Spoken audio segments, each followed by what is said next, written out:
O sono é essencial para a nossa saúde, mas muitos enfrentam dificuldades para ter uma boa noite de descanso. No episódio de hoje, nós vamos discutir como a insônia é diagnosticada e tratada pela medicina do sono, abordando as melhores práticas baseadas nas mais recentes evidências científicas. Para isso, temos o prazer de receber a doutora Isabel Arroio Marque, neurologista e médica do sono, que irá explicar de forma detalhada como os transtornos do sono são diagnosticados no consultório, quais são os tratamentos padrão ouro e os cuidados necessários para a abordagem de condições como a insônia. Se você quer entender melhor como os médicos lidam com esse distúrbio e quais são as opções de tratamento mais eficazes, esse episódio é para você.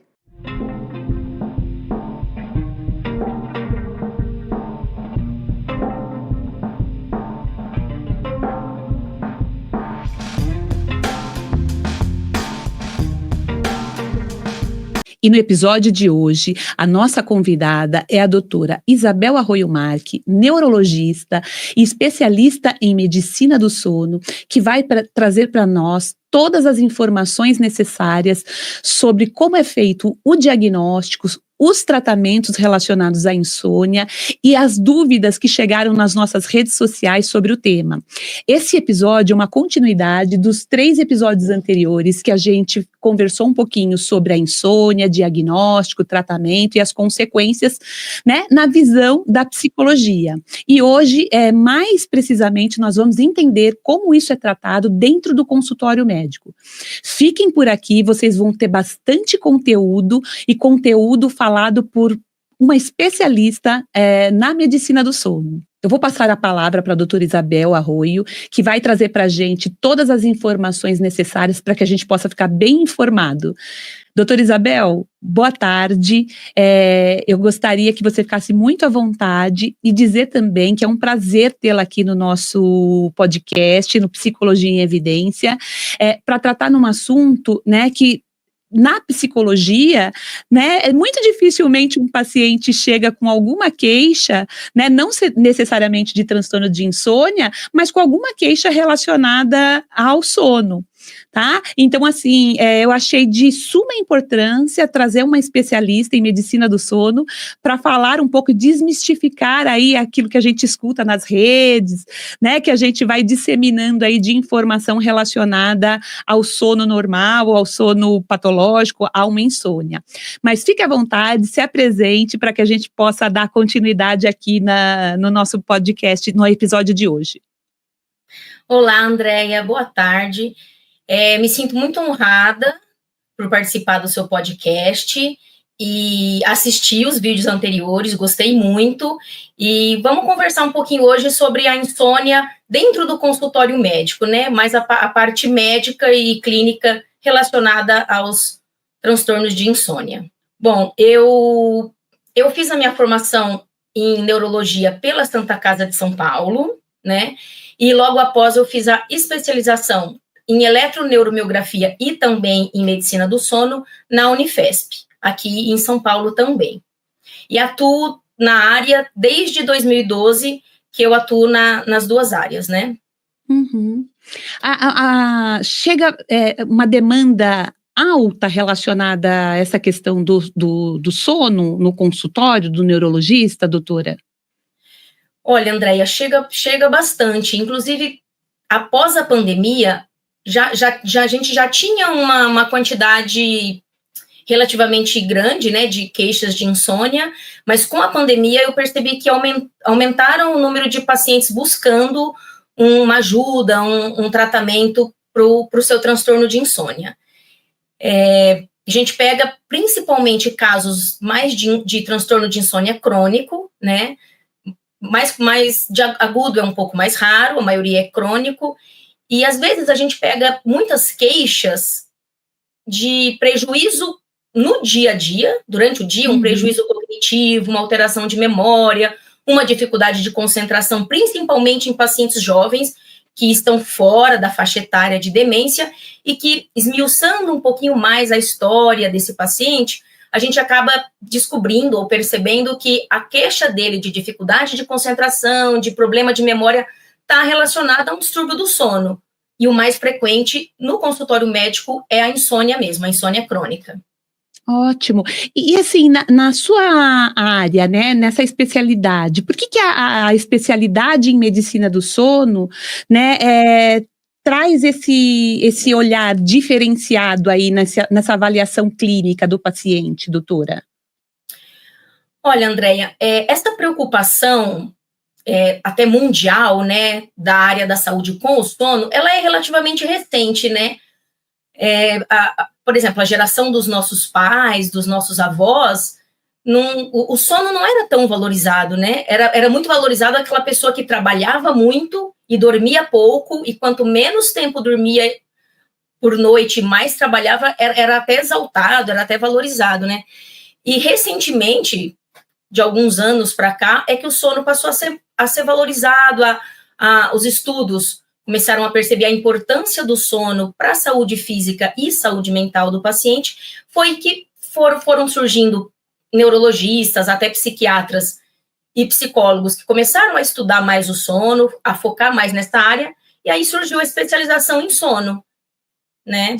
Tá, e essa expertise, né, relacionada à medicina do sono, traz esse diferencial na hora de fazer esse diagnóstico, diferencial mesmo, de fato, né, de algumas questões neurológicas, né, não relacionadas ao sono e propriamente dos transtornos relacionados ao sono.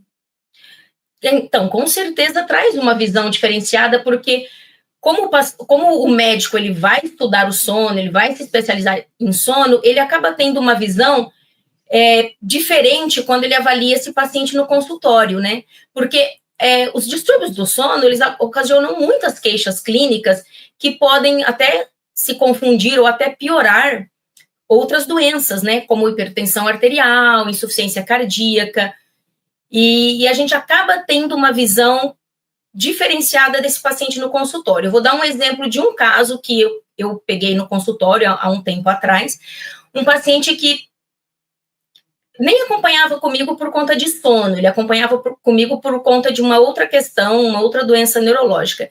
E ele comentou que ele estava indo no cardiologista e que a pressão dele estava muito difícil de controlar, ele estava tendo picos de pressão alta, por mais que o cardiologista aumentasse a dose do medicamento, não estava conseguindo controlar bem essa pressão.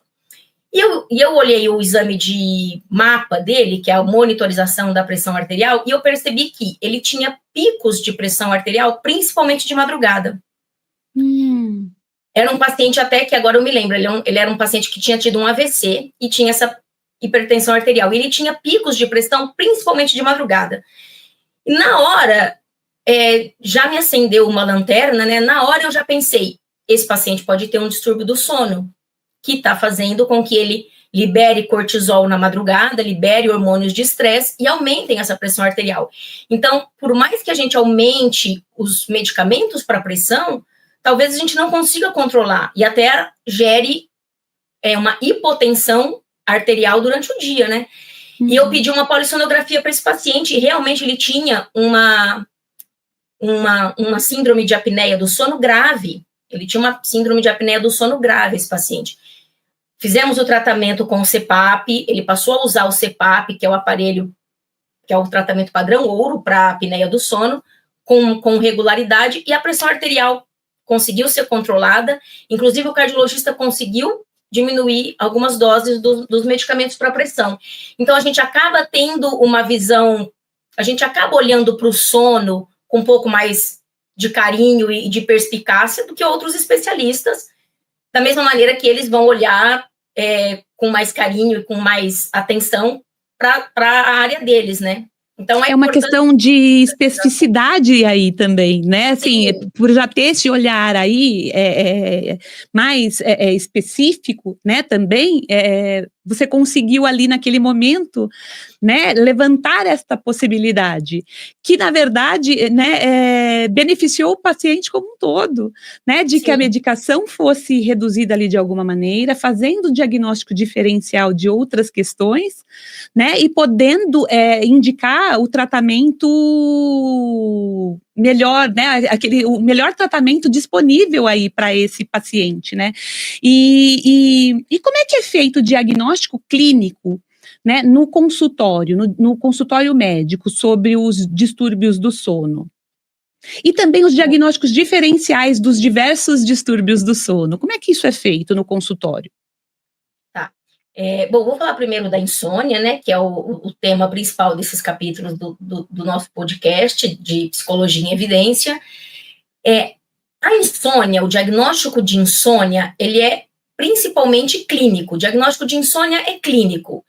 O paciente ele vai chegar com a queixa ou de insônia mesmo, de dificuldade para dormir, ou com a queixa dos prejuízos que ele tem durante o dia, e através de uma anamnese bem detalhada, de uma história clínica bem detalhada, principalmente focando no histórico psicológico desse paciente, no histórico de sono desse paciente, nos hábitos de sono desse paciente, não só atuais, como sempre foram desde a adolescência, e se isso mudou.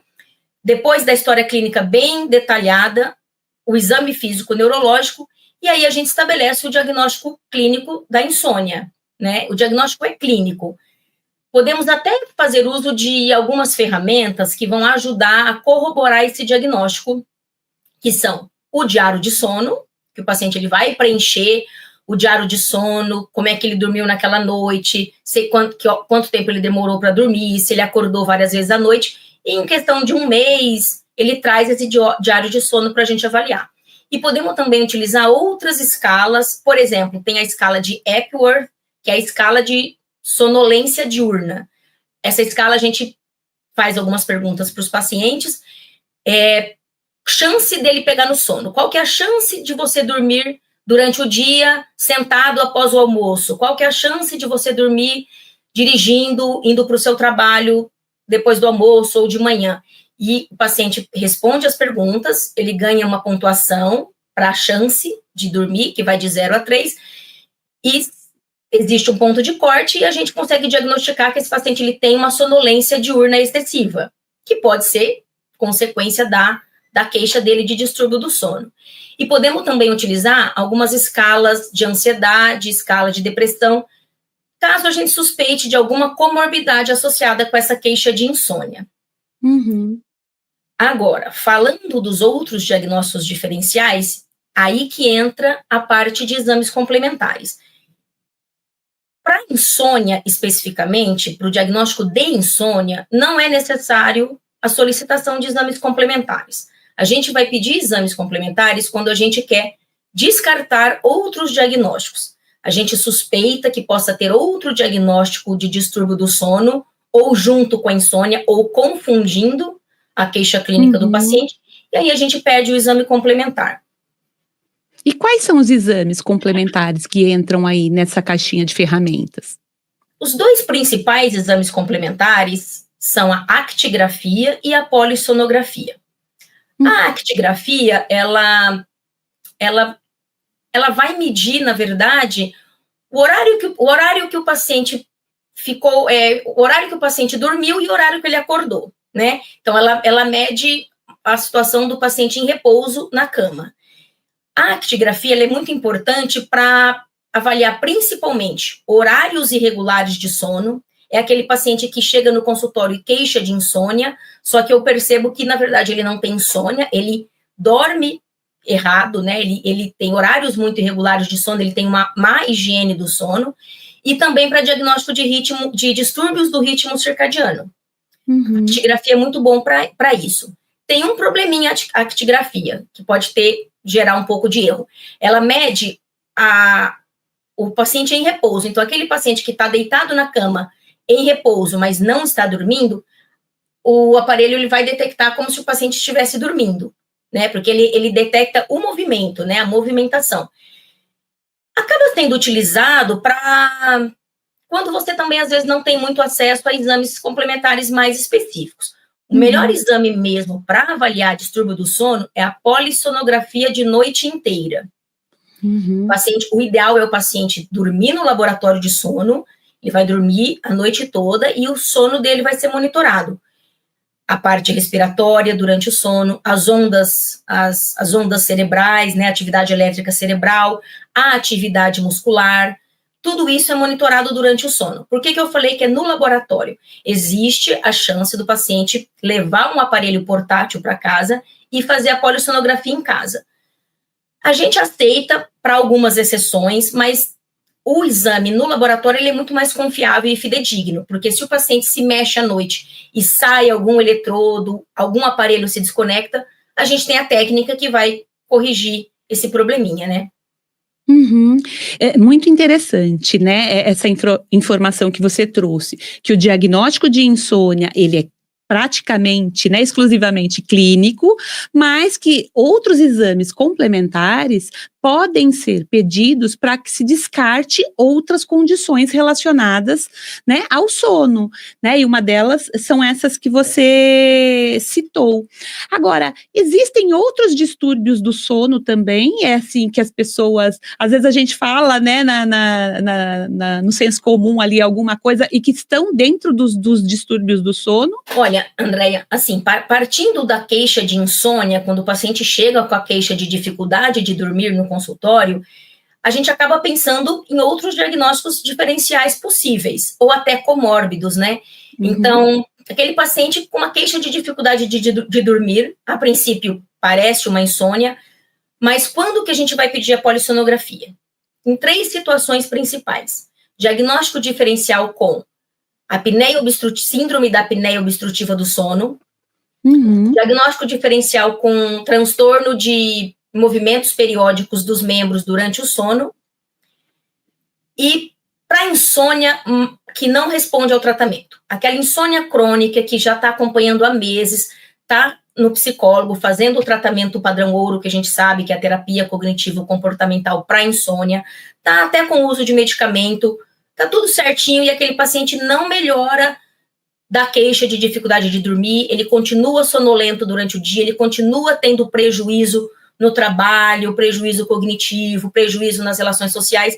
A gente acaba pedindo a polissonografia para ver onde está aí o pulo do gato, se tem algum outro diagnóstico junto, ou se foi feito um diagnóstico errôneo, outra vez, talvez precipitado da insônia mesmo. E aí a gente pensa principalmente em síndrome da apneia obstrutiva do sono e em transtorno de movimentos periódicos dos membros durante o sono. Mas existem outros distúrbios do sono, né? Existem distúrbios que a gente fala no dia a dia, né, como pesadelos, né, sonambulismo, né, isso chega também com frequência no consultório do médico do sono? São mais raros. Os principais distúrbios do sono que aparecem no consultório médico é a insônia e a síndrome da apneia obstrutiva do sono. Mas existem outros distúrbios do sono que constam na 3ª edição da Classificação Internacional de Transtornos do Sono, que muitas vezes, para a gente, é muito fácil diagnosticar e diferenciar, mas às vezes o paciente, ele interpreta qualquer dificuldade de dormir como insônia, e nem sempre é. Então, a gente acaba, às vezes, pegando outros distúrbios. Por exemplo, síndrome das pernas inquietas. A síndrome das pernas inquietas é um distúrbio do sono que leva a uma dificuldade de iniciar o sono. É aquele paciente que ele está bem, e a hora que ele deita na cama e ele fica em repouso, pronto para dormir, ele começa a sentir uma sensação de estranheza, muitos relatam como um comichão, uma aflição, não é dor, é aflição nas pernas, e ele precisa alongar, mexer as pernas ou caminhar no quarto para aliviar essa sensação.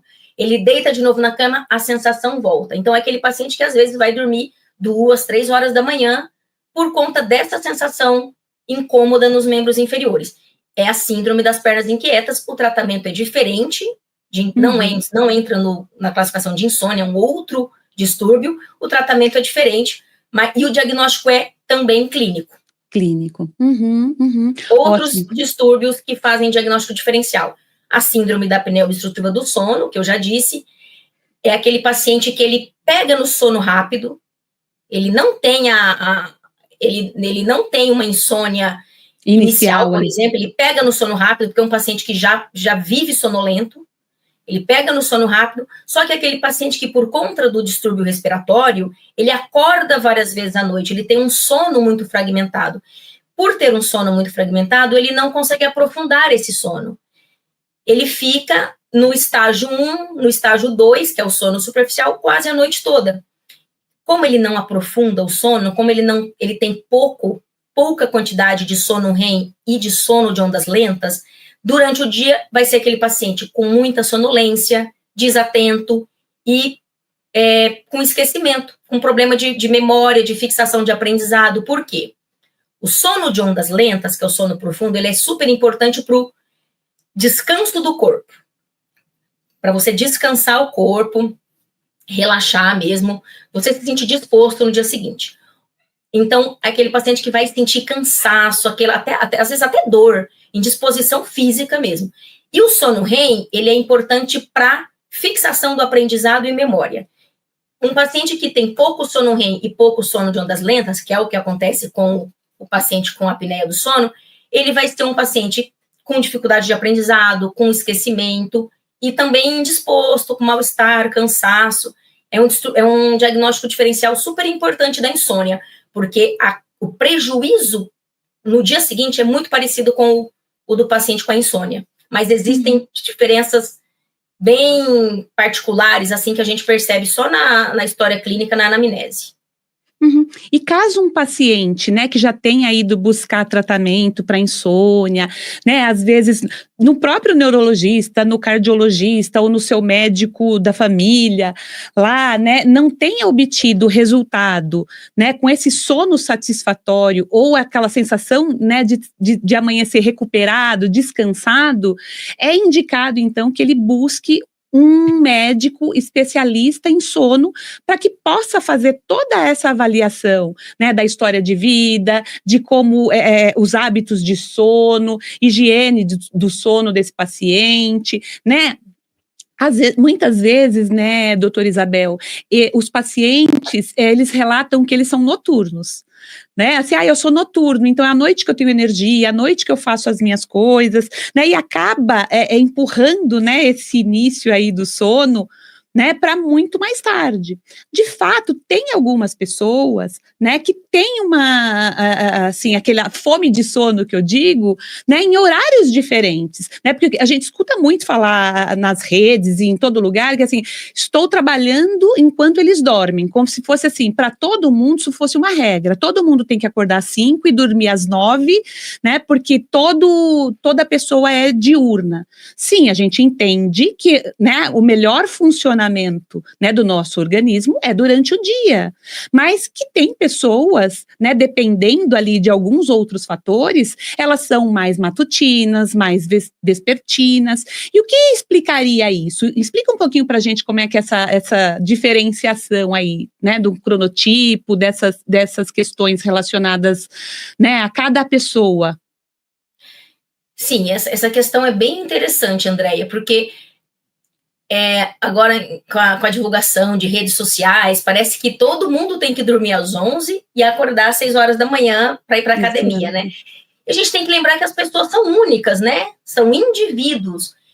E cada um vai ter o seu padrão de sono, o sono que é ideal para a sua saúde, que faz ele se sentir bem. Cada um vai ter o seu ritmo de sono. A maioria das pessoas acaba tendo um ritmo desse jeito mesmo. Sente o sono lá pelas 10h30, 11 horas da noite, acorda às 6h30 da manhã e tá tudo bem. Existem pacientes que têm atraso da fase de sono, que é aquele paciente que ele não sente sono às 11 da noite, ele sente sono às 2 horas da manhã. E é do cronotipo dele. Está muito associado com fatores genéticos, essas questões de horário de dormir, do horário que a pessoa tem sono. Então, se não tiver nenhuma outra doença, que nada que explique, aquele paciente está bem, está saudável, ele sente sono só às 2 da manhã, é um paciente que tem atraso da fase de sono. É da característica dele. Qual que é o problema desse paciente? O horário de acordar. É o que eu brinco com os meus pacientes. Se o paciente for DJ, excelente. Ele vai sentir sono a hora que ele precisa sentir sono, ele vai acordar meio-dia, dormiu 7 horas, dormindo acima de 6 horas está ótimo, vai estar bem no dia seguinte, ok. O problema é o paciente que tem atraso da fase de sono e tem que acordar às 6 horas da manhã porque ele entra no trabalho às 7. É aquele paciente que vai dormir às 2 da manhã e ele precisa acordar com o despertador às 6:30 da manhã.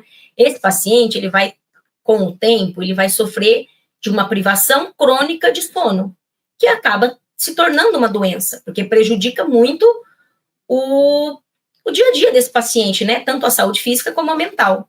E aí, nesses casos, é interessante a gente tratar esse paciente. Se não der para mudar o turno no trabalho, às vezes a gente tenta mudar o turno do trabalho. Tem empresas que são super acessíveis, super compreensivas, que a gente manda uma cartinha e consegue fazer o paciente entrar um pouco mais tarde, mudar o turno. Mas nem sempre é possível. E aí a gente precisa tratar esse atraso da fase de sono. Com certeza. Outra coisa, além do cronotipo, que está muito associado com fatores genéticos, então tem gente que vai sentir sono às 11, tem gente que sente sono às 2 da manhã, tem também a alteração da arquitetura do sono conforme a idade. Isso a gente tem que lembrar. Por exemplo, criança dorme 10 horas. A criança de 7, 8 anos, ela precisa dormir 9, 10 horas. Conforme a gente vai envelhecendo, a gente vai perdendo a necessidade de tantas horas de sono. E o jovem, por exemplo, ele tende a sentir sono mais tarde e tem necessidade de dormir até mais tarde. Existem algumas escolas já em países desenvolvidos que estão mudando o horário de entrada na escola. E isso é uma questão que eu até briguei com a minha cunhada, que eu falei, coloca as meninas para estudarem à tarde. Por quê? Porque a criança acorda muito cedo, a gente come o sono REM dessa criança. Porque o sono REM, que é super importante para memória e aprendizado, ele é principalmente no terço final da noite. A criança, ela precisa, às vezes, de 10 horas de sono. Então, é aquela criança que, às vezes, ela ficaria bem acordando às 9, mas ela acorda às 7. Eu perco aí 2 horas de sono REM. Então, vai ser aquela criança que, às vezes, vai ter dificuldade de aprendizado, dificuldade de concentração na escola. Então, tem muitas escolas nos Estados Unidos que defendem que a criança entre à 1 da tarde na escola, ou às 10 da manhã. Então, a arquitetura do sono, ela vai mudando com a idade. Conforme a gente vai envelhecendo, a gente vai dormindo mais cedo e acordando mais cedo. E menos horas de sono. Então, o paciente idoso, por exemplo, ele não precisa de 8 horas. Com 6 horas, com 6 horas e meia, é o natural dele. Ele dorme mais cedo, ele passa a sentir sono mais cedo e acorda mais cedo. Às vezes acorda às 5 horas da manhã. Só que ele dormiu às 9, dormiu às 10. Então, tá muito bem. E, às vezes, o número de despertares aumentam também com a idade. É um problema? Se o paciente desperta para fazer xixi, ou só dá aquela acordadinha e vira de lado e volta a dormir, dorme rápido, no dia seguinte está bem, não tem prejuízo, não tem queixa, normal, é da arquitetura dele, é do sono compatível com a idade dele. Diferente do paciente que desperta e demora para voltar a dormir e sente prejuízo no dia seguinte. Aí a gente entra na classificação de insônia de manutenção, e aí vale a pena tratar. Então, a gente tem que lembrar muito da mudança do padrão de sono entre as pessoas e com a idade. Entre as fases, né, do desenvolvimento humano aí, de forma geral, né? Sim. Doutora Isabel, desculpe, pode falar. O que eu vejo acontecer muito, às vezes, é paciente idoso que vive com outras pessoas da família. E aí ele acorda às 5 horas da manhã, 4 horas da manhã, e a família leva o paciente no consultório porque está acordando às 5 horas da manhã. E aí depois ninguém mais dorme. Mas que horas foi dormir? Mas foi dormir às 9. Então, é do padrão dele. Às vezes, o que a gente pode tentar fazer é, vamos tentar manter ele mais um pouquinho acordado, só para ele não acordar às 5 da manhã, tentar acordar às 6, para não também mexer. Porque a gente tem que lembrar que a casa tem uma rotina também, né? Então, às vezes, a gente tenta um pouquinho de estímulo para tentar fazer esse idoso dormir um pouquinho mais tarde, para também acordar um pouquinho mais tarde. Eu vejo muito isso também. E como identificar no idoso, doutora Isabel, né, que nós estamos falando um pouquinho dos idosos agora, se essa queixa relacionada ao sono, né, uma insônia ali, está relacionada de fato, né, a esses quantidade diminuída de necessidade de sono, né, esses despertares, né, que vão acontecendo às vezes, mais vezes durante a noite, de um diagnóstico relacionado ao sono propriamente dito, à insônia, né, eu diria. Como que a gente faz esse diagnóstico diferencial aí? Bom, a suspeita a gente vai fazer já no próprio consultório médico, né? Se o paciente ele diz, olha, eu acordo 2 vezes à noite para fazer xixi, volto para a cama, durmo em seguida, e como é que o senhor se sente no dia seguinte? Ah, me sinto bem. O senhor não se sente cansado, não cochila fácil, não tem dificuldade no trabalho, ou para dirigir, ou atividades que exigem mais concentração? Não, me sinto bem, me sinto disposto. Então, fica como sendo um padrão dele do sono mesmo. Agora, aquele paciente que já tem é aquilo que você disse nos outros vídeos, a insônia, ela não é só dificuldade persistente de dormir, né? Ou de iniciar, ou de manter o sono, ou do despertar precoce. Mas ela tem que ter um prejuízo no dia seguinte, ela tem que ter um prejuízo mental e físico. E aí a gente vai perguntar para esse paciente, olha, tudo bem, você acorda 3 vezes à noite, você volta rápido ou demora para conseguir dormir? Ah, não, demoro para conseguir dormir, porque aí eu começo a pensar nas coisas que eu preciso fazer, começo a ficar preocupado, começo a olhar para o relógio e demoro mais de 40 minutos para conseguir voltar a dormir. Tá, e no dia seguinte? Ah, no dia seguinte eu tô cansado, sem querer eu pego no sono, cochilo no sofá depois do almoço. Aí é um paciente que realmente ele tem uma insônia de manutenção. Esse paciente ele merece uma investigação mais detalhada e o tratamento. E aí a gente pode até generalizar, né? E isso pode ser no idoso, ou num adulto jovem, ou num adolescente, né? Relacionado a esses prejuízos, né? Essa sensação de acordar no dia seguinte cansado, né? Com dificuldade para se levantar, né? Mesmo tendo ido se deitar cedo. Né? Então, assim, essa avaliação é muito importante, né? Agora, com relação às questões medicamentosas, né? Como é que é o tratamento disso, da insônia, né? O tratamento medicamentoso para insônia? Tá. Andréia, eu lembrei que você tinha me perguntado e eu acabei não falando de outros distúrbios do sono. Os principais, insônia, síndrome das pernas inquietas e síndrome da apneia obstrutiva do sono, que são os que vão, às vezes, confundir o paciente e ele acha que ele está com insônia e ele vai procurar o médico por insônia. Mas existem outros distúrbios do sono mais raros. Existem as parassonias do sono REM e as parassonias do sono não REM. Vou dar um exemplo de parassonia do sono REM, distúrbio comportamental do sono REM. Normalmente, quem reclama do distúrbio comportamental do sono REM não é o paciente, é o acompanhante. É o parceiro que dorme com ele na cama. O distúrbio comportamental do sono REM, o paciente, o sono REM é a fase que a gente sonha. Então, como a natureza é muito sábia, durante o sono REM, a gente tem um estado de relaxamento muscular quase completo. Chega quase uma atonia, uma hipotonia muscular. Porque senão a gente faria tudo o que a gente está sonhando. O paciente com distúrbio comportamental do sono REM, ele não tem esse relaxamento muscular durante o sono REM. Então, ele realmente faz o que ele está sonhando.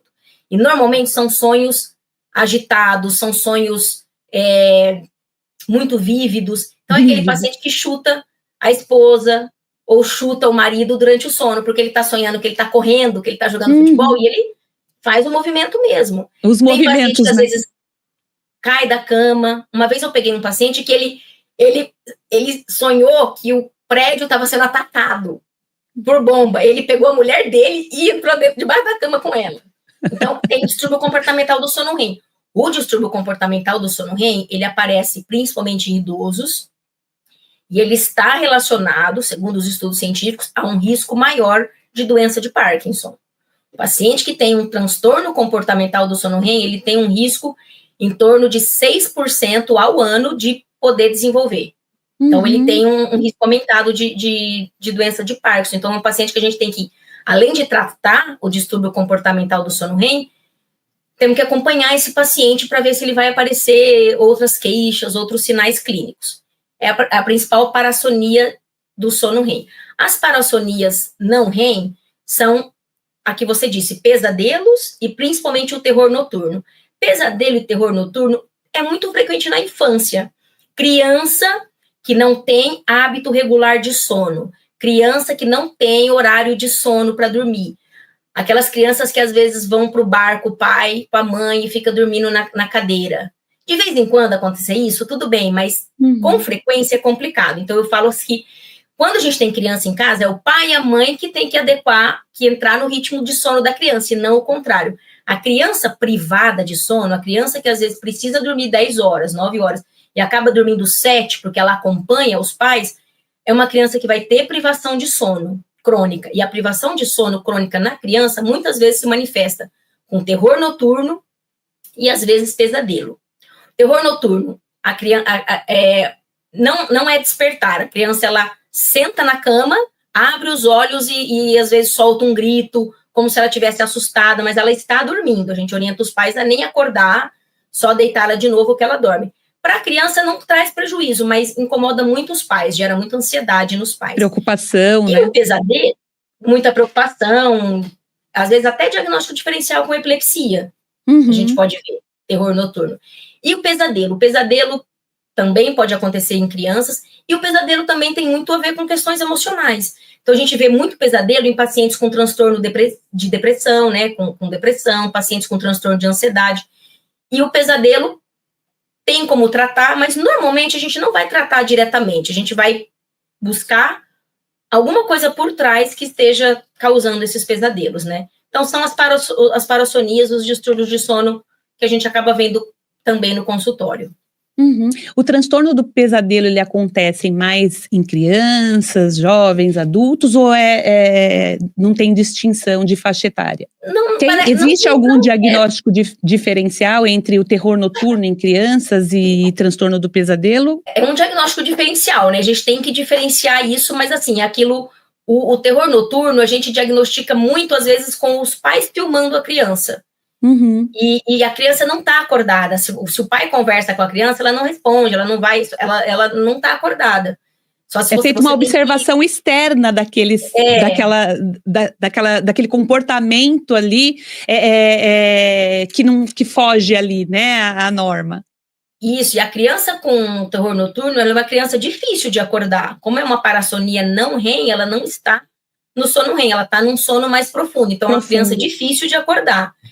O pesadelo não, o pesadelo a própria criança vai acordar, né, e vai manifestar. Relatar, né? Sim, e vai tratar. Agora, o pesadelo é aquilo que eu falei, ele está muito associado com outras condições mentais mesmo, né, transtornos de personalidade, transtorno de ansiedade, transtorno de depressão. Não tem, assim, é muito mais frequente em criança, é muito mais frequente em idoso, não.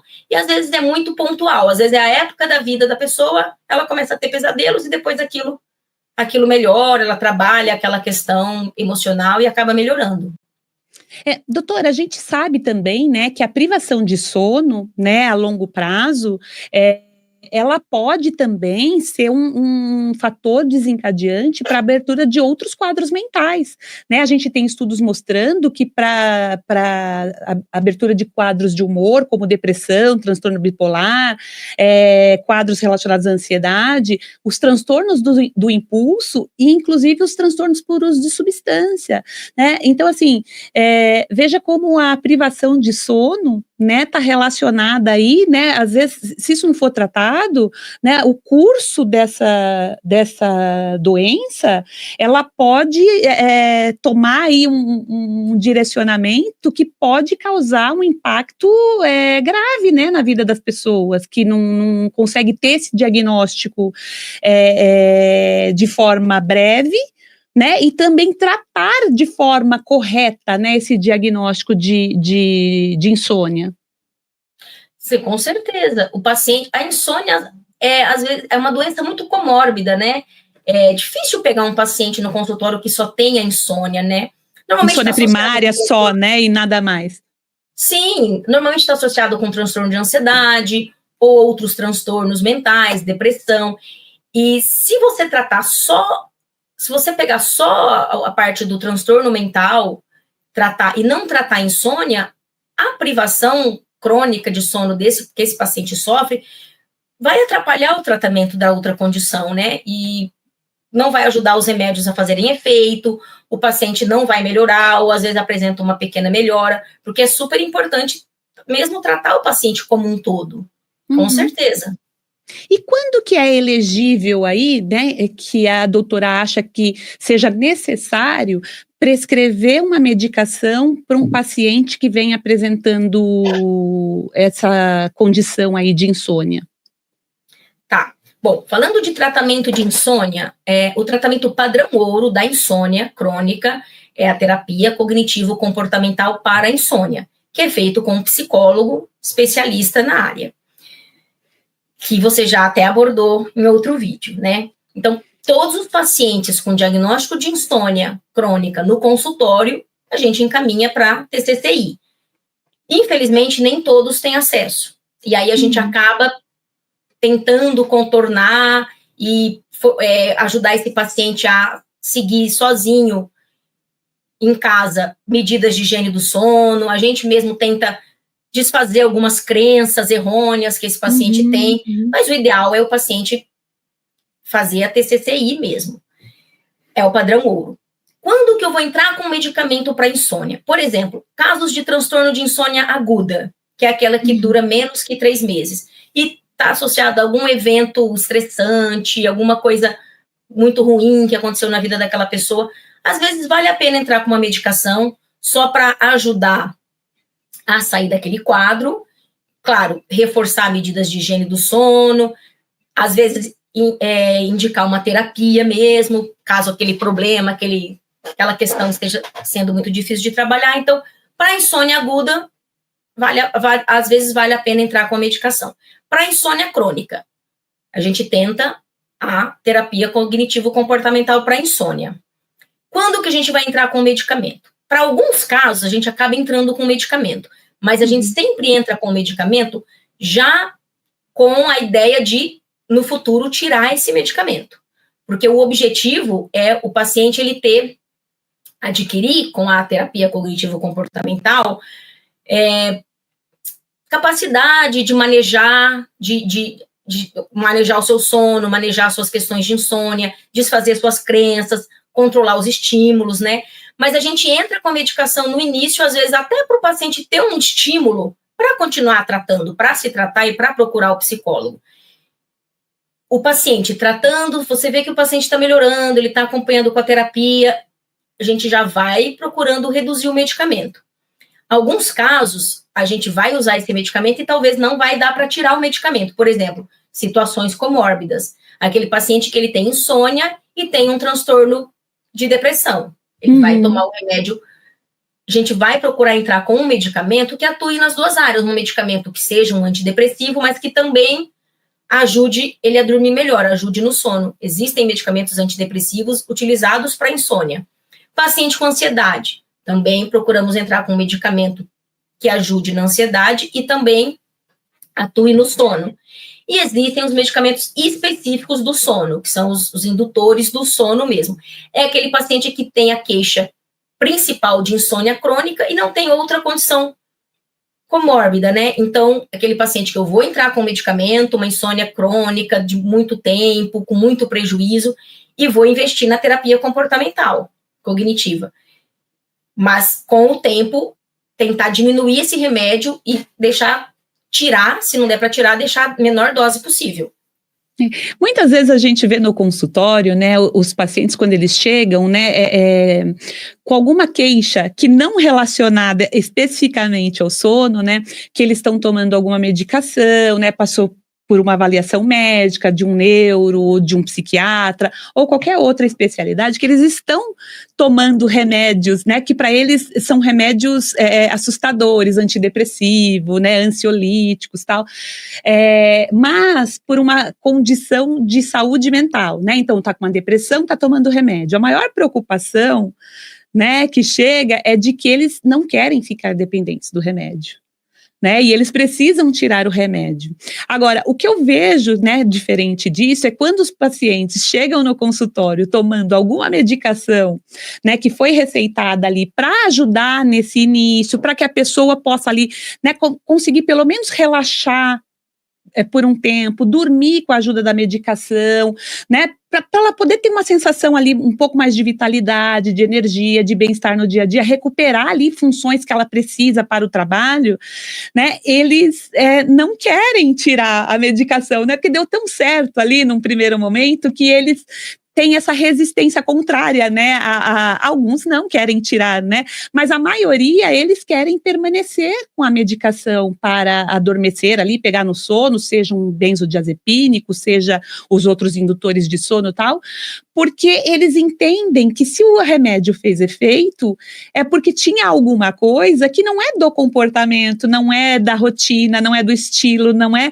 né, é alguma coisa, né, no cérebro que não estava deixando com que eles dormissem. Já que eles estão dormindo, ele já resolveu esse problema, né? Ele não precisa mais fazer nada, né? E aí a gente sempre precisa usar de psicoeducação, né, para poder ensinar esse paciente, né, sobre o que é um sono normal, um sono adequado, entender com ele, né, o que essas questões relacionadas ao ambiente, aos estressores, a forma como ele está enxergando essas coisas, as características de personalidade de cada um, alguns traços, né, que ajudam ou dificultam mais nessas questões, mas para que eles possam, de fato, entender que precisa ser feito esse desmame gradual, eles ganhando ferramentas, né, para poder fazer esse manejo próprio, né, com relação ao sono, mas eles ficam muito temerosos, né, da retirada da medicação, né, e se eu tirar, e se eu não dormir, parece que as crenças ficam ali, né, meio que potencializadas no início. E por que é orientado que os pacientes comecem a tomar essas medicações e ao longo do tempo vão tirando? Existe alguma atuação dessas medicações que tragam prejuízo para esses pacientes tomando elas a longo prazo? Olha, Andréia, algumas medicações sim, algumas medicações que às vezes a gente precisa usar, em alguns casos específicos, que são necessárias, mas que a gente já pensa em tirar, tem que dar todo um suporte para esse paciente, um suporte psicológico, um suporte médico, toda uma estrutura para ele entender que o tratamento dele não foi só o remédio, né? Ele tem outras, o tratamento é multifatorial, né? Multidisciplinar. Mas existem, por exemplo, os benzodiazepínicos, eles são excelentes indutores do sono, utilizados em situações, por exemplo, de insônia aguda ou de insônia associada com transtorno do pânico, mas os benzodiazepínicos, eles causam tolerância e dependência, ou seja, você tem que, a dose, ela vai perdendo o efeito, você precisa cada vez de doses maiores para obter o efeito esperado, e, em consequência disso, vem a dependência. Benzodiazepínicos têm outros riscos também, a longo prazo, usar o benzodiazepínico a longo prazo, além da dependência. Prejuízo na memória, pode dar sensação de sedação, sonolência diurna. Em idosos, aumenta muito o risco de queda, e queda é um problema seríssimo nos idosos, né? Então, o benzodiazepínico tem a sua indicação, tem a sua aplicação em alguns casos, mas é um remédio que a gente não gosta de deixar a longo prazo, não. A gente, principalmente em idoso, a gente tenta tirar e substituir. Quais são os principais benzodiazepínicos, né? O mais conhecido, que é o mais antigo, é o diazepam. Não se usa mais, assim, o efeito quase não se usa. Os que acabam usando mais, assim, é o alprazolam e o clonazepam. São os que mais têm aplicação. As pessoas mais fazem uso. Tem mais evidência e mais aplicação. Ótimo. Quando receitado, né, por um médico ali que vai fazer, né, logo depois esse acompanhamento e a retirada dessas medicações, caso não seja necessário esse uso contínuo aí da medicação. E quais os outros, né, medicamentos que podem ser utilizados aí? Sem ser os benzodiazepínicos. Outros indutores do sono são as drogas Z, que é o zolpidem, a zolpiclona. Então, é aquele paciente que tem um quadro principalmente de insônia inicial, aquele paciente que tem dificuldade de começar a dormir. Uma vez induzido o sono, ele dorme bem o resto da noite. Então, a gente pode usar as drogas Z como indutores do sono para esse paciente, mas sempre lembrando, o medicamento é apenas um pilar do tratamento. O mais importante é o tratamento não medicamentoso. Então, a gente começa as duas coisas nos casos específicos, mas esse paciente ele tem que ter um tratamento a longo prazo com a terapia cognitivo-comportamental para insônia, para desfazer das crenças, para manejar melhor a sua questão de sono, controle de estímulos, todas as etapas da terapia, né? E a gente já avisa o paciente, olha, o remédio é só para você começar a dormir bem agora no início, mas não é o tratamento a longo prazo. A longo prazo é você ter a terapia e você vai aprender, como se fosse aprender a dormir, né? Mas aprender de novo a dormir, aprender a lidar com o seu sono, né? E hoje em dia, com a quantidade de estímulos que a gente tem, de telas, excesso de uso de telas, estímulos sociais, eu acho que as pessoas estão precisando aprender a dormir de novo mesmo, né? E a gente já deixa claro para esse paciente, olha, o remédio só vai te ajudar agora no início, mas eu não quero que você coloque toda a sua expectativa no remédio, pelo contrário, o tratamento é outro, e se precisar, piorei, pode fazer terapia de novo, pode fazer de novo o tratamento, né? O medicamento a gente procura retirar com o tempo, sim. São casos muito específicos que vão ficar por mais tempo.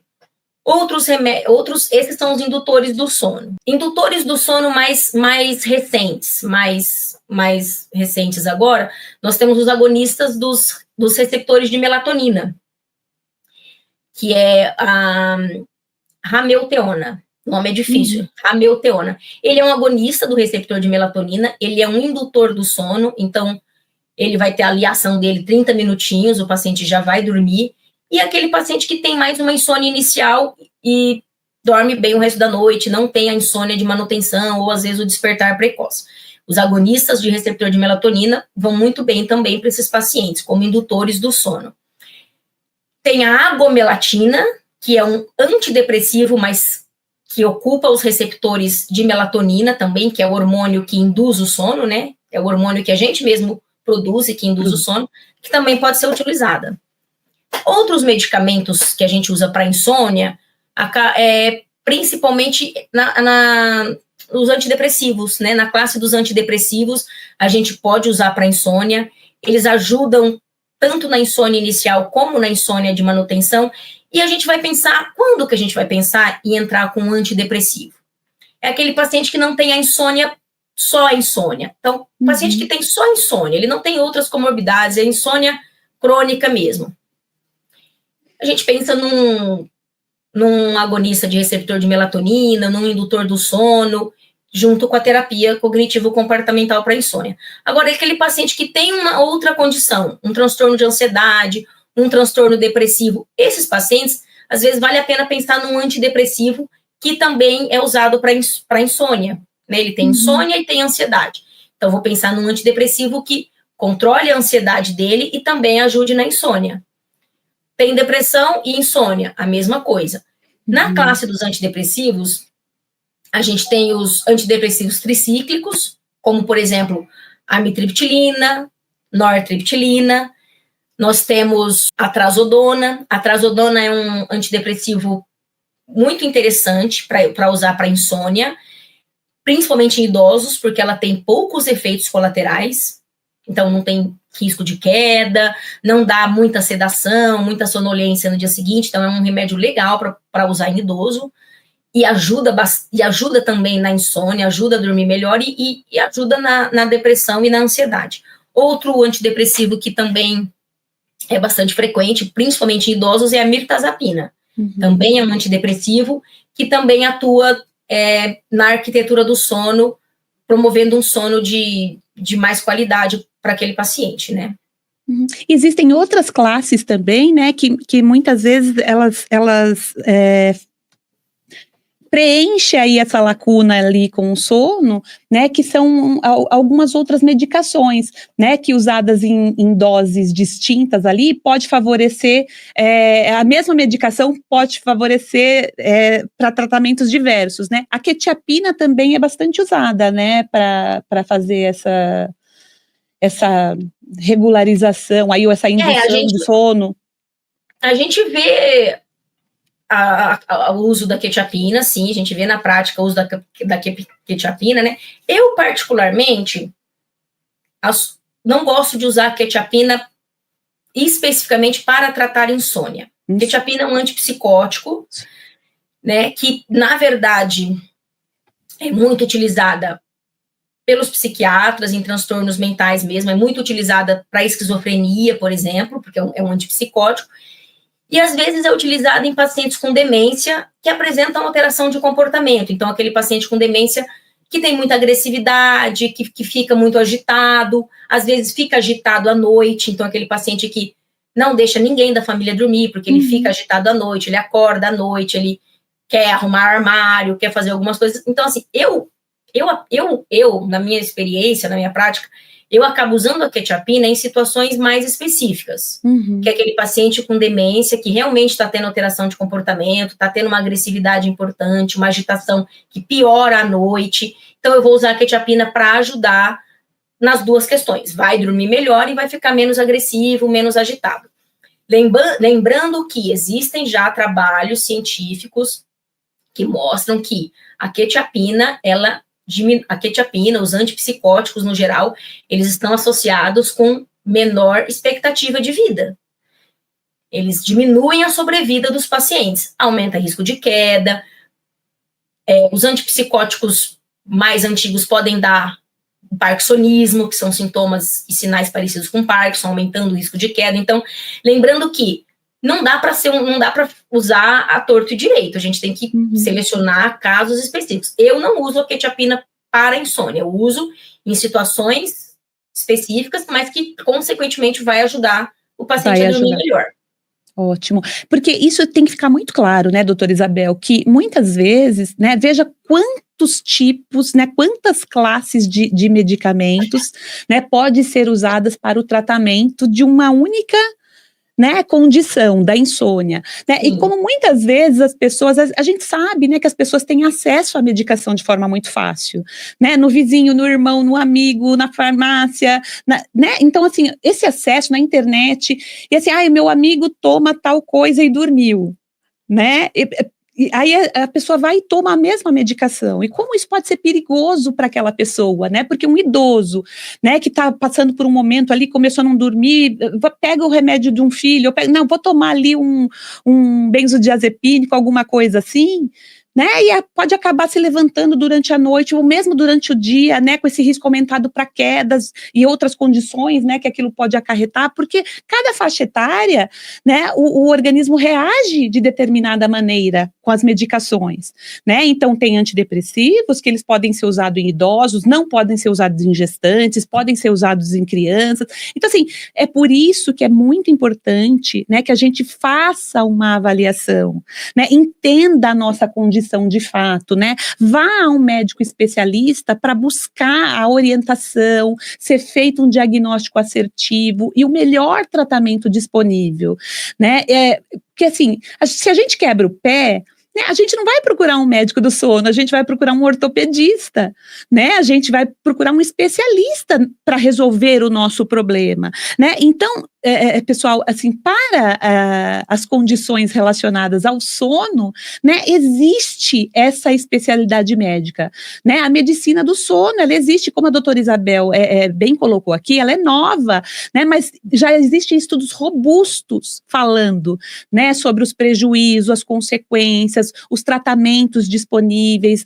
né, e como isso a privação de sono pode impactar a nossa vida de forma global, né, ela pode alterar estimular a nossa memória, concentração, atenção, né, na fase do crescimento, na imunidade, né, precipitar quadros ali, né, de diabetes, relacionados a doenças cardíacas. Então, assim, tem muita coisa que pode estar envolvida aí, né? Buscar um médico que possa fazer esse tratamento de forma assertiva e receitar uma medicação, se necessária, se ele avaliar que é necessário, mas uma medicação que possa, né, te ajudar, mas com ele fazendo essa avaliação geral do seu estado, né, de saúde, clínico, com exames laboratoriais, para entender de fato o que aquela medicação pode fazer por você, o que aquele tratamento pode fazer para trazer essa melhora na sua qualidade de vida e do seu sono, né. Uma outra coisa que eu acho bem interessante, doutora Isabel, não sei se isso, como é que é isso no consultório médico, né, das pessoas tomarem de forma muito indiscriminada, né, a melatonina. A melatonina não serve para todo mundo que tem queixas relacionadas ao sono, né? Ela atua especificamente, né, em alguns fatores ali. A melatonina não vai ajudar todo mundo que tem dificuldade de pegar no sono, né, de manter o sono, ou que está acordando mais cedo. E a gente sabe que viajando, né, é muito fácil o acesso, as pessoas trazem. Agora parece que foi liberada um tipo de melatonina, não sei, né, para ser usada aqui no Brasil. Parece que a Anvisa autorizou alguma coisa assim. Como é que é isso, essa questão da melatonina? E em seguida também gostaria muito que a senhora abordasse essa questão relacionada aos canabidioides ali, né, que estão sendo usados, e também, né, o uso que as pessoas fazem, né, de bebida, né, como álcool, usando do álcool para tratar dificuldades com sono. Sim. Bom, pegando o que você comentou do início, o tratamento, a necessidade de procurar um especialista em sono, né, para tratar o seu distúrbio. Porque as pessoas confundem dificuldade de dormir com insônia. A gente tem que lembrar que insônia é uma doença. Dificuldade de dormir é uma queixa, é um sintoma. Então, eu vou dar um exemplo bem exagerado. Você está com uma dor abdominal. Você mesmo vai na cozinha e toma uma dipirona para melhorar essa dor. A dor vai melhorar. Só que a sua dor abdominal é por conta de uma apendicite. Então, você precisa tratar a apendicite. Uma hora você vai precisar ir no pronto-socorro e o cirurgião vai operar o seu apêndice e vai retirar o seu apêndice. A dificuldade de dormir é a mesma coisa. Quer dizer, fazer alguém dormir, passar um remédio que ajude a pessoa a dormir melhor, é relativamente fácil. Você dá um remédio que induz o sono e vai resolver o problema de dificuldade de dormir, é relativamente fácil, só que você vai estar tapando o sol com a peneira, você não vai estar investigando, mas de onde vem essa dificuldade de dormir? É uma insônia? É um distúrbio respiratório do sono? É uma doença orgânica que está fazendo esse paciente não conseguir dormir? Então, a necessidade de procurar um especialista do sono é por conta disso, porque precisa ser diagnosticada a doença e ser tratada de uma maneira correta, né? Falando da melatonina. A melatonina, a gente tem que lembrar que a melatonina é um hormônio que o nosso corpo produz, né? É um hormônio que funciona, ele é o sinalizador do sono. Ele vai dar é como se fosse o interruptor, né? Uma vez liberado, ali, né? Uma vez liberado, ele vai começar a dar aquela sensação de sonolência, aquela sensação de relaxamento, você vai sentir sono e vai dormir. Só que você precisa produzir a melatonina e liberar a melatonina. É o que eu falo para os pacientes. O que estimula a produção de melatonina no nosso organismo? Exposição à luz solar. É a luz do sol, diretamente nos olhos, que vai estimular a produção de melatonina. Então, eu falo para os meus pacientes com insônia, faz uma caminhadinha todo dia no sol. Uhum. Sol da manhã, um solzinho que não atrapalhe, não prejudique a sua pele, passa protetor solar, não tem problema, porque é a exposição dos olhos ao sol, mas faz uma caminhada, dá uma passeada na luz do sol mesmo, fora de casa, ou no condomínio, né? Porque para você produzir melatonina durante o dia. À noite, aquela melatonina que foi produzida, como é que ela é liberada? Escuridão. Por isso que você tem que diminuir a luminosidade, mudar a tela, diminuir o uso de telas, às vezes mudar a tela do celular azul para amarela. A luz azul, ela inibe a liberação de melatonina, então ela vai atrapalhar o seu sono. Muda para a luz amarela. Se de preferência evite usar tela 1 hora, 2 horas antes de dormir. Então a gente tem que também ajudar o nosso corpo a trabalhar, né? A gente tem esse hormônio, a melatonina, mas o que acontece hoje em dia? O contrário, as pessoas ficam o dia todo dentro do escritório, não tem exposição à claridade, entra no carro, isso filme, né? Chega em casa, luz, porque a tela do computador, a tela do celular, então a gente está fazendo o contrário, né? E aí não tem melatonina mesmo. E aí vai comprar na farmácia, uma coisa que às vezes o seu corpo mesmo conseguiria produzir. Claro que existem indicações de melatonina, por exemplo, distúrbios do ritmo circadiano, aquele paciente que eu falei que tem atraso da fase de sono, ele só vai sentir sono 11 horas da noite, mas ele precisa dormir às 9 porque ele acorda às 4 da manhã. Eu posso dar melatonina para esse paciente como um indutor do sono para ajustar o horário dele de sono. Outra situação do uso da melatonina, jet lag. Você ficou 15 dias na Europa. Quando você volta, para você, às vezes a melatonina ajuda você ter menos sintomas de jet lag quando você volta. Normalmente é quando volta que você tem mais problema, né? Não quando você vai. Quando você volta, por conta da posição da Terra, né? A melatonina é muito boa para essas duas situações, ritmo circadiano e jet lag. Existe o uso da melatonina para insônia? Claro que existe. Tudo é muito pontual. Aquele paciente que não quero tomar antidepressivo, não quero tomar outros remédios. Se o paciente tem uma insônia inicial, a gente pode usar essa melatonina como um indutor do sono. Lembrando que nunca vai ser o único tratamento. O tratamento principal é o que a gente já falou, que é o padrão ouro, certo? Mas existe o uso da melatonina, sim. Falando dos canabinoides, não existe, até hoje, nenhum trabalho científico, nenhuma evidência científica sobre o efeito benéfico dos canabinoides na insônia. Existem aplicações específicas dos canabinoides, epilepsia de difícil controle, né? Mas para insônia ainda não existe respaldo científico para o uso dos canabinoides. Podem ser medicamentos promissores? Podem, mas precisamos aguardar os estudos. Como é um remédio relativamente novo, então a gente precisa aguardar estudos clínicos, estudos de confiança, né? Estudos sérios, para a gente começar a usar o canabinoide para insônia. Até agora, não existe evidência científica, precisamos aguardar mais estudos. Doutora Isabel, a gente também tem visto muito nessa questão que eu te perguntei, relacionada ao álcool, né? Porque assim, aí, de fato, né, a gente sabe que o álcool, ele pode gerar mesmo essa sonolência, né, essa facilidade para a pessoa pegar no sono e até mesmo, né, manter ali um sono durante a noite toda. Mas por que a gente não indica, né, e também tem essa visão, né, médica aí sobre os estudos, de que a gente está mais prejudicando o nosso sono do que, né, facilitando ali relacionado à ingesta de álcool? Correto. É muito comum a gente receber no consultório e a gente presenciar entre os amigos, conhecidos, né? Pessoas que utilizam o álcool para dormir, né? Para facilitar o sono. Pensando só na ação do álcool, realmente o álcool ele vai induzir o sono, ele vai facilitar pegar no sono mais fácil, né? A pessoa pega no sono mais rapidamente quando consome o álcool, mas a um preço muito alto, porque ele só vai induzir o sono. Só que o álcool, ele altera toda a arquitetura do seu sono. Então, vai ser um sono de péssima qualidade.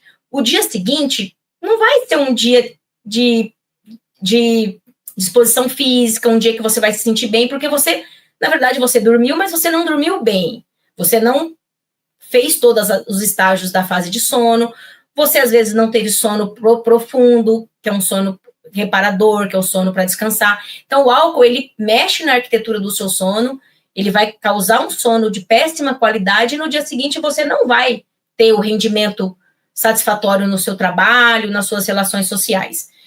E tem outros problemas do álcool, né? O problema do vício, da dependência, outros prejuízos que o álcool pode dar. Então, aumentar a secreção de hormônios de estresse no dia seguinte, do cortisol, que podem ocasionar aumento da pressão arterial, uma série de problemas.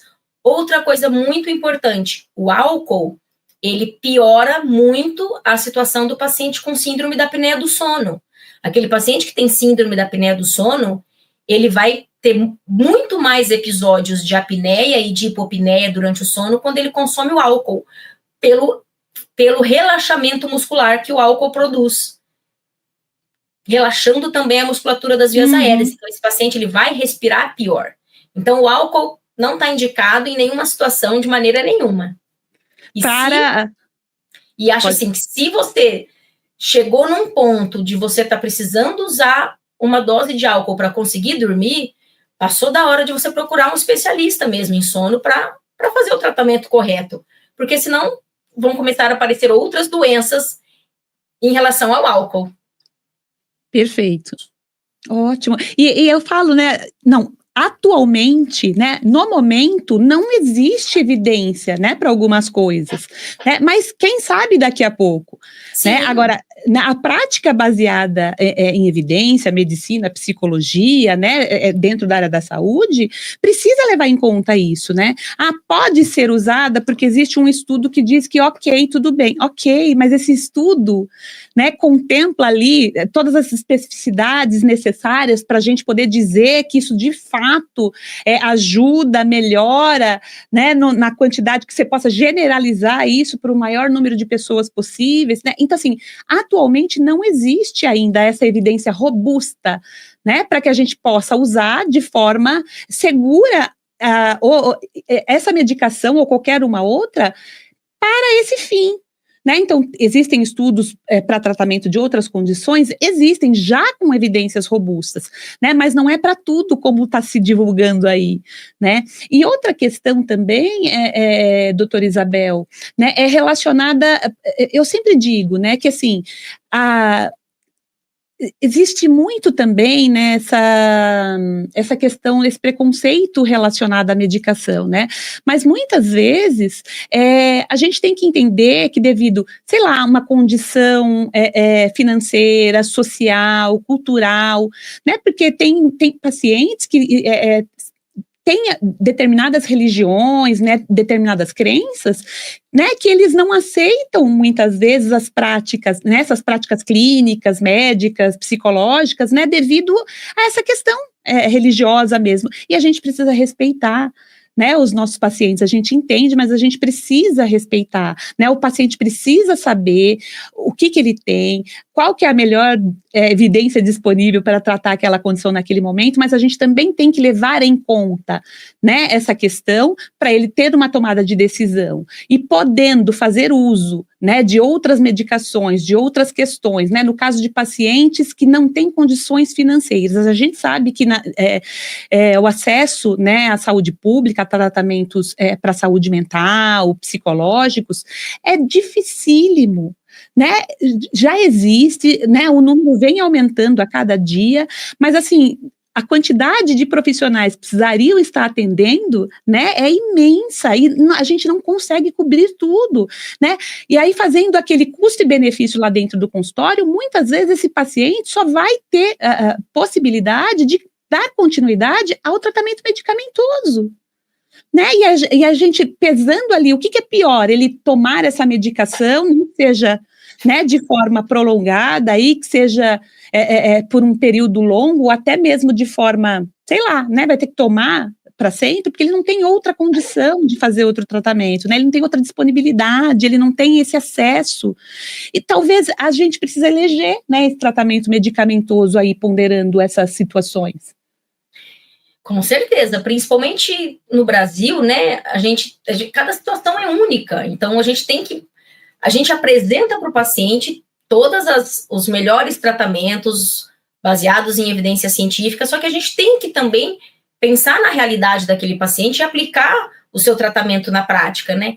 Então não adianta você passar o melhor medicamento, a melhor evidência científica para aquele paciente, mas ele não vai comprar aquele remédio, porque é muito caro, ele não não encontrou uma psicóloga para fazer a terapia cognitivo-comportamental para insônia, não tem acesso, é muito difícil. Então, a gente tem que aprender a aplicar a prática na realidade do paciente, porque para você conseguir uma melhora da qualidade de vida daquele paciente, né? Acho que a melhora do paciente é o objetivo final. Se pudesse ter o melhor tratamento possível, tudo ótimo, mas se não puder ser, a gente vai tentar fazer o que está dentro das nossas e das possibilidades do paciente, né? Então, aquele paciente, por exemplo, que não tem acesso a uma terapia cognitivo-comportamental, não tem acesso a remédios muito caros, você vai, às vezes, manter aquele antidepressivo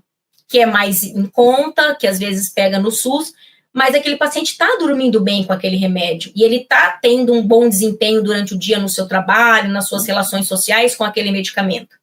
Você vai manter esse remédio. E às vezes o paciente, ele manifesta esse medo. Nossa, mas eu vou tomar um remédio para o resto da vida, vou depender desse remédio para o resto da vida? E aí eu lanço, às vezes, a seguinte pergunta para o paciente: olha, vamos colocar numa balança. O que vai prejudicar mais a sua saúde e a sua vida? A privação crônica de sono ou esse remédio que você está tomando? Você está tomando um remédio que tem poucos efeitos colaterais, a gente conseguiu uma dose mínima necessária para o seu caso, a gente está monitorando com exames laboratoriais e estamos te acompanhando.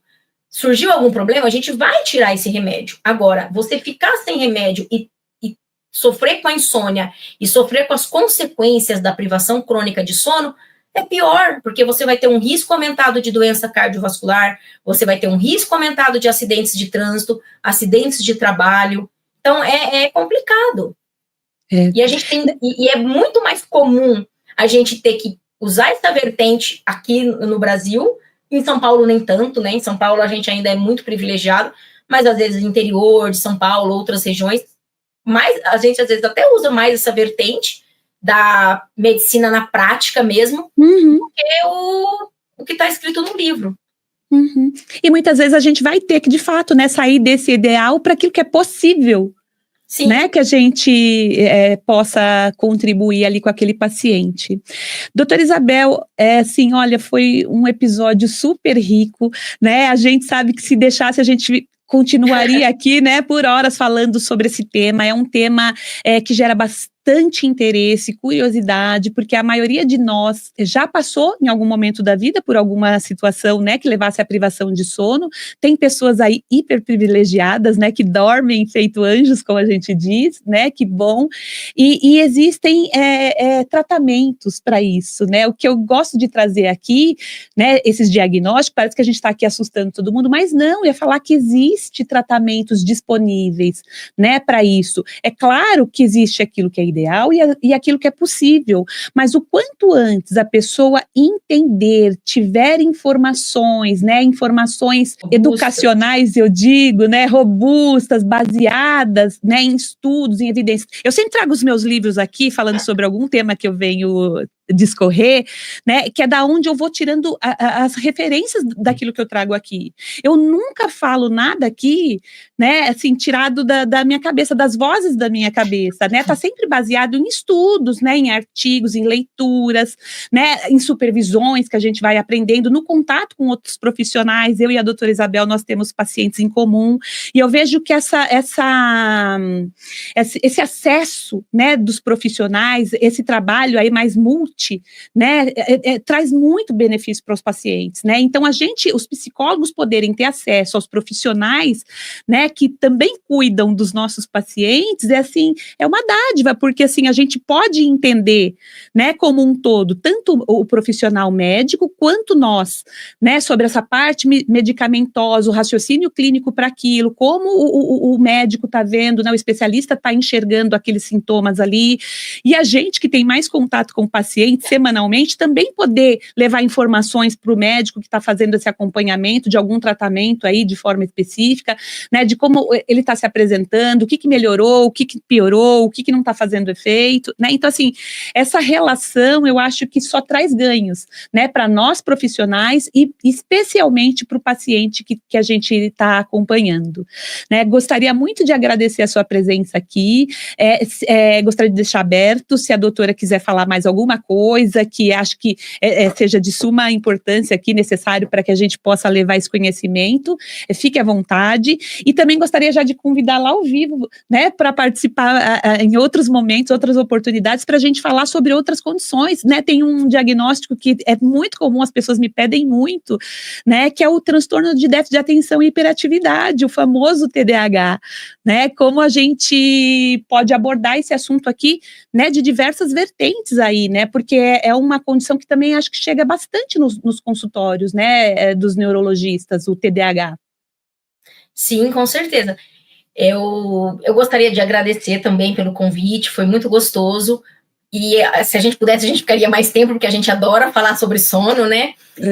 E bater bastante nessa tecla da importância do acompanhamento multidisciplinar, multiprofissional. O ser humano, ele é complexo demais, então não é um médico só que vai acompanhar de uma especialidade única, não é só médico que vai acompanhar esse paciente, então essa parceria, essa troca com psicólogos na área de sono, com fisioterapeutas na área mais de distúrbios neuromusculares, é super importante, né? É super importante. O paciente, ele é multi, né? Ele é muito complexo, então ele precisa de um acompanhamento multidisciplinar mesmo, e a gente batalha para ensinar, né, educar esses médicos novos que estão chegando, que é importante esse encaminhamento, essa troca, essa parceria, para você proporcionar para o seu paciente um tratamento completo, né, um tratamento de várias vertentes, não só medicamentoso. E podemos combinar de falar sobre transtorno de déficit de atenção e hiperatividade, que inclusive entra no diagnóstico diferencial, às vezes, de insônia, porque o paciente com TDAH, ele tem a queixa da falta de atenção, da falta de concentração, mas pode ser uma consequência da insônia e não o distúrbio em si. Acho interessante a gente combinar um dia. E agradeço pelo convite, gostei bastante e estou à disposição. Tá. E assim, não é só sobre transtorno de déficit de atenção, né? A gente pode falar de outras condições que aparecem muito no consultório do neurologista, né? Relacionada a outras questões de saúde mental, né? Sejam questões específicas ou relacionadas a transtornos, né? Porque a gente também tem que desmistificar um pouco isso, né? Porque hoje em dia, né, tá ficando muito comum, né, da gente receber essas queixas. Parece que as pessoas estão tendo mais acesso à informação, né, mas às vezes uma informação muito rasa sobre essas questões, né? Então as pessoas às vezes já chegam com diagnósticos próprios que elas mesmas, né, fazem, mas elas também estão mais abertas, mais disponíveis, né, para procurar ajuda quando elas entendem que pode estar tendo aí uma condição ou outra. Sim, com certeza, graças a Deus, sim, o preconceito, aquela dificuldade de procurar um neurologista, um psicólogo, um psiquiatra, tem diminuído e a tendência é diminuir cada vez mais, principalmente com as informações, redes sociais. Acho que é importante a informação para a população, né, a conscientização para a população que transtorno mental são doenças como pressão alta, como diabetes, como artrose no joelho, e se você procura o cardiologista para tratar sua pressão arterial, por que você não procura o psicólogo ou o psiquiatra para cuidar da sua saúde mental, né? Acho muito importante isso. Mas as pessoas estão mais abertas mesmo, estão procurando sem problema, e eu fico feliz com isso. Doutora Isabel, mais uma vez, obrigada. Eu que fui muito honrada com a sua participação aqui, né? Queria muito trazer uma especialista em medicina do sono. Queria que você pudesse deixar aqui para as pessoas poderem te encontrar, né? Assim, se você tiver redes sociais, né?